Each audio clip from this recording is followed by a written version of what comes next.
माते, मी तुमची इच्छा अवश्य पूर्ण करेन. तेव्हा गुरुमातेच्या डोळ्यात घळाघळा अश्रू व्हायला लागतात व ती रडत रडतच श्रीकृष्णाला म्हणते की आमचा एकच पुत्र होता पुनर्दत्त, जो तारुण्यातच मेला.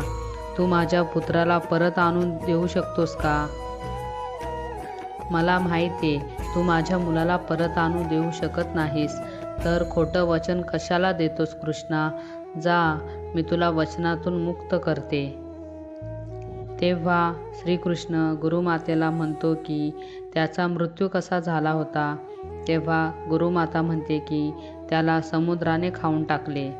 सांदीपनी ऋषी कृष्णाला म्हणतात की आम्ही प्रभात क्षेत्रामध्ये पर्वस्नानासाठी गेलो होतो. आमचा मुलगा पुनर्दत्तही समुद्राच्या काठाजवळ स्नान करत होता.